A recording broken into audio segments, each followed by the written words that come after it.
Andrew and Jessica Howard seemed like the ideal couple in their charming Victorian home. But beneath that picture-perfect life, Andrew was hiding a horrifying secret. Consumed by an obsession with cannibalism, he fantasized about making Jessica a part of him forever.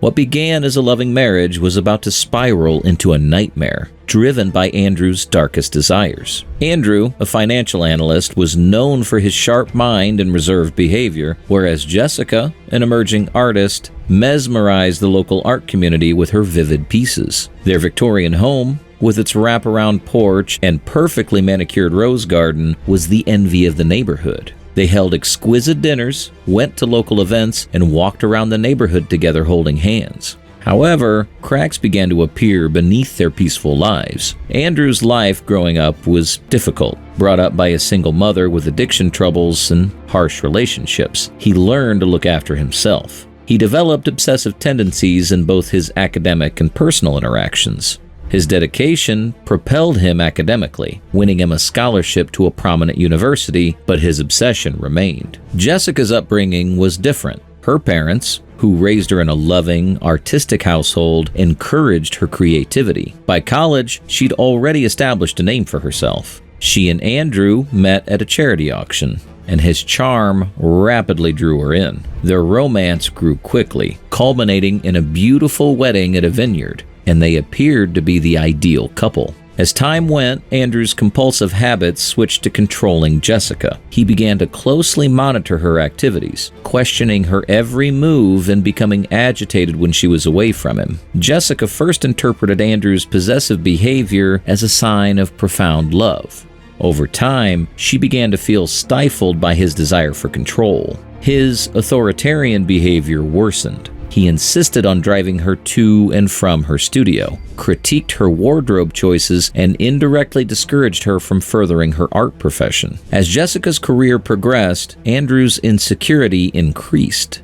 At exhibition openings, he was no longer a supportive spouse, but a cautious guardian, interjecting himself into discussions and clutching Jessica tightly. At home, he damaged her confidence with casual comments about her artwork, gradually eroding her self-esteem.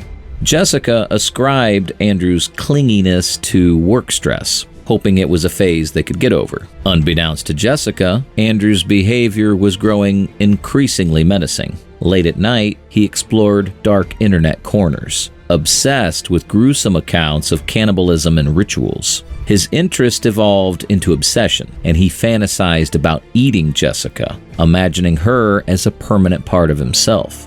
Andrew's unsettling ideas made it difficult for him to maintain his composure. His attitude became more unpredictable, and he kept a careful eye on Jessica, quietly probing her about her food. When Jessica suggested a vacation to relieve Andrew's stress, his dark dreams became even more intense. Andrew pondered seeking treatment, but he was afraid of being exposed and losing Jessica. Instead, he retreated within his obsession, creating a journal of his unsettling fantasies.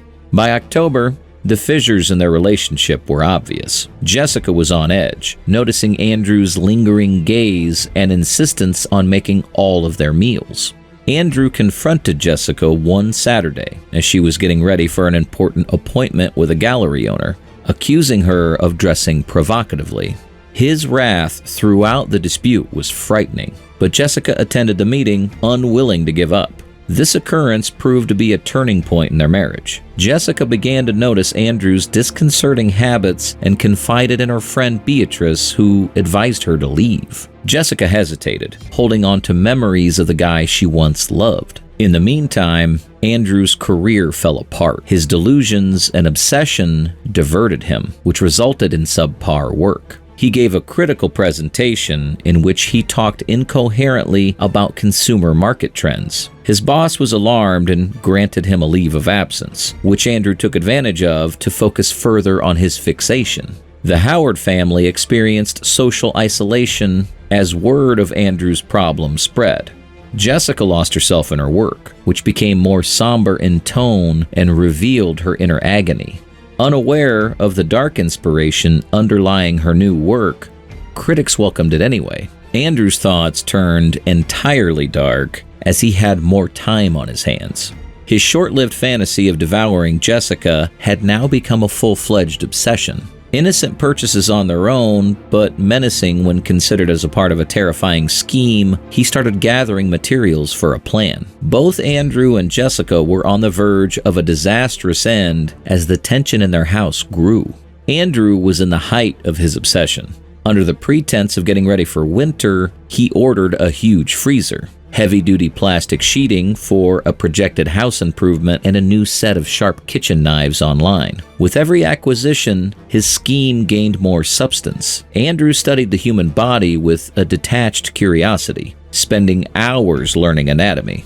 He studied sedation techniques, compared various medications, and meticulously recorded his results in a journal tucked under a loose floorboard in his study. Andrew struggled with the psychological effects of his ambitions despite being fixated on the details. To his deranged mind, devouring Jessica appeared to be the pinnacle of love and a means of securing her permanent companionship. By preparing unusual meals, talking about sensitive subjects, and challenging her views on life beyond death, he pushed her boundaries. Jessica was disturbed by these chats, since she already felt nervous. She felt something was off, but she couldn't quite place it. As his plan came together, Andrew vacillated between epiphanies and the dark fantasy's alluring pull.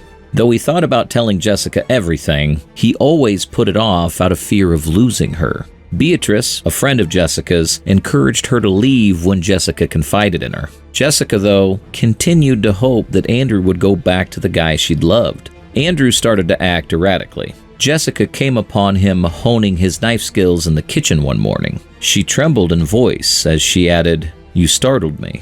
"Everything's perfect," Andrew replied with a smile. "Tonight, I'm cooking something special." Jessica forced a grin, her mounting discomfort becoming too much to bear. Withdrawing to her studio, she penned a letter to her parents expressing her concern over Andrew's actions. Though she had no intention of sending it, penning the letter felt like a little release. While all this was going on, Andrew carefully set up his equipment and lined the basement with plastic sheeting in preparation for his bizarre performance. Every action he took was followed by a terrifying internal monologue in which he rationalized his heinous schemes as acts of love. Locals became aware of Andrew's strange behavior. Beatrice observed him packing and unloading stuff from his car, and Mr. Grayson, a neighbor, heard commotion coming from the Howard residence. Jessica's scared tone was followed by Andrew's low, intimidating intonation. Inside, the argument had become more heated. Overcome with panic, Jessica questioned Andrew about his actions. She begged him, sobbing, to open up. But Andrew's answers were confusing, stating that she would never understand. Recognizing the seriousness of the situation, Jessica proposed staying with her parents and suggested taking a break. The confrontation was just a taste of the horror to come. The strain had reached a breaking point. As Jessica turned to go, Andrew's mood shifted dangerously. He took hold of her arm and spoke in a scary tone, telling her that they were meant to be together forever and that she wasn't going anywhere. Jessica could see the whole scope of his insanity when she looked into his eyes. She knew she was in grave danger, and fear took over. She knew the next few hours would determine her survival. Jessica stood motionless as the sun went down, throwing lengthy shadows over their house and making her urgently look for a way out. Trying not to panic, she begged, "Andrew, please, we can get help and work through this together." With a shiver running down his spine, Andrew said, "This is the only way we can truly be together forever."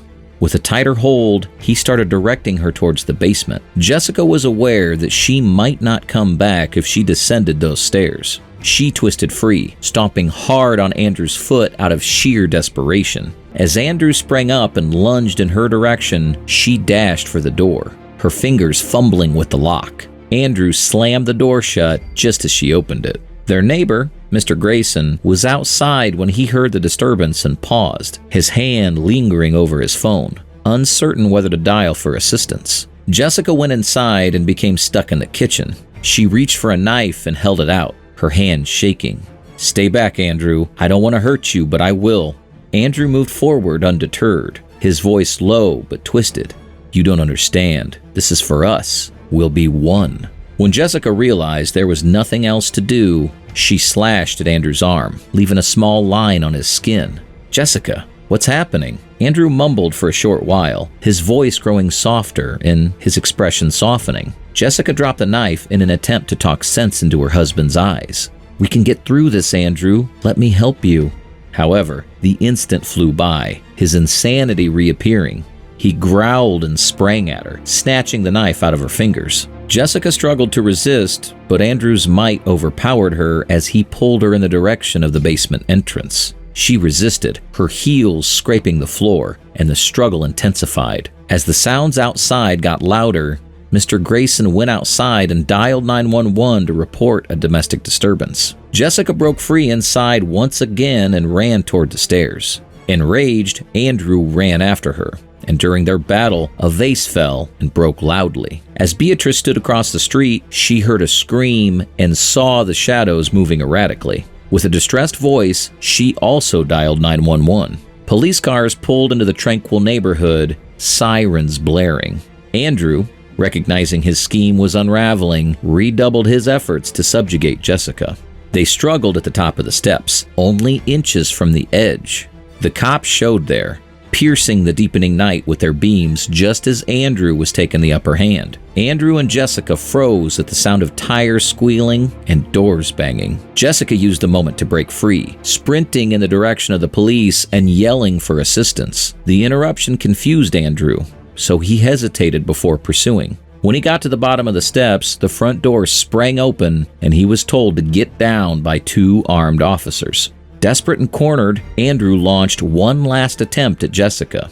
The officers moved quickly in that moment, tackling him to the ground and securing handcuffs around his wrists. Andrew thrashed and screamed uncontrollably, his insanity evident. A female officer brought Jessica, who was crying and trembling, outside, where she fell into Beatrice's arms. The neighbors crowded around, witnessing Andrew's removal in a state of startled stillness. After being found mentally unfit to face trial, he was placed in a high-security mental health hospital. His case turned into a warning about how obsession can convert love into something dark and terrifying.